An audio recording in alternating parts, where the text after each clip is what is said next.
Dikisahkan di sebuah pondok pesantren terdapat seorang santri yang tengah menuntut ilmu pada seorang kiai. Sudah bertahun-tahun lamanya si santri belajar di pondok pesantren, hingga tibalah saatnya di mana dia akan diperbolehkan pulang untuk mengabdi kepada masyarakat. Sebelum Kang santri pulang, kiai memberinya sebuah ujian.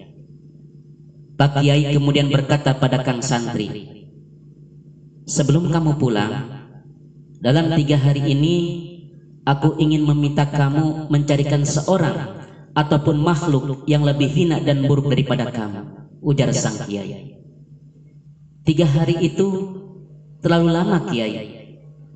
Hari ini saya bisa menemukan banyak orang ataupun makhluk yang lebih buruk daripada saya, jawab si santri dengan penuh percaya diri. Sang kiai pun tersenyum seraya mempersilakan muridnya membawa seorang ataupun makhluk itu ke hadapannya. Lalu si santri pun keluar dari ruangan kiai dengan semangat karena menganggap begitu mudah ujian itu. Hari itu juga si santri berjalan menyusuri jalanan. Di tengah jalan dia menemukan seorang pemabuk berat. Menurut pemilik warung yang dijumpainya, orang tersebut selalu mabuk-mabukan setiap hari. Pikiran si santri sedikit tenang. Dalam hatinya dia berkata, "Pasti dia orang yang lebih buruk daripada aku. Setiap hari dia habiskan waktu hanya untuk mabuk-mabukan, sementara aku selalu rajin beribadah." Dalam perjalanan pulang, si santri kembali berpikir, kayaknya si pemabuk itu belum tentu lebih buruk daripada aku. Sekarang dia mabuk-mabukan, tapi siapa tahu di akhir hayatnya Allah justru mendatangkan hidayah sehingga dia bisa husnul khotimah. Sedangkan aku yang sekarang rajin beribadah, kalau di akhir hayatku Allah justru menghendaki sul khotimah, bagaimana? Berarti pemabuk itu belum tentu lebih jelek daripada aku, ujarnya bimbang. Si santri kemudian kembali melanjutkan perjalanannya mencari orang ataupun makhluk yang lebih buruk daripadanya. Di tengah perjalanan dia menemukan seekor anjing yang menjijikan, karena selain bulunya yang kusut dan bau, anjing tersebut juga menderita kudisan. Dia berkata, "Akhirnya ketemu juga makhluk yang lebih jelek daripada aku. Anjing tidak hanya haram, tapi juga kudisan dan menjijikan," teriak si santri dengan girang. Dengan menggunakan karung beras, si santri membungkus anjing tersebut hendak dibawa ke pesantren. Namun di tengah jalan, tiba-tiba dia kembali berpikir, anjing ini memang buruk rupa dan kudisan.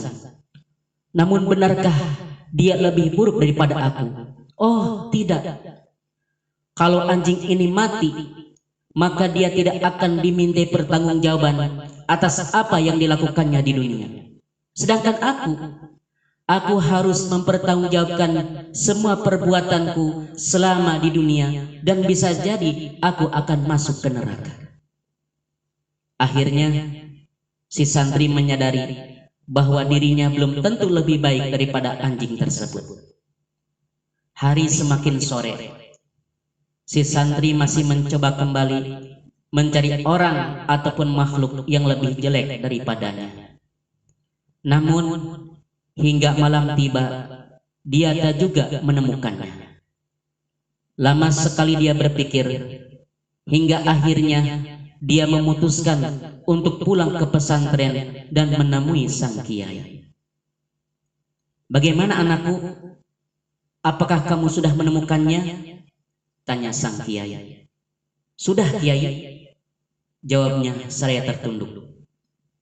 Ternyata di antara orang ataupun makhluk yang menurut saya sangat buruk, saya tetap paling buruk daripada mereka, ujarnya perlahan. Mendengar jawaban sang murid, Kiai pun tersenyum lega. Alhamdulillah, kamu dinyatakan lulus dari pondok pesantren ini anakku, ujar Kiai terharu. Kemudian Kiai berkata, selama kita hidup di dunia, jangan pernah bersikap sombong dan merasa lebih baik atau mulia dari orang ataupun makhluk lain. Kita tidak pernah tahu bagaimana akhir hidup yang akan kita jalani. Bisa jadi sekarang kita baik dan mulia, tapi di akhir hayat justru menjadi makhluk yang seburuk-buruknya.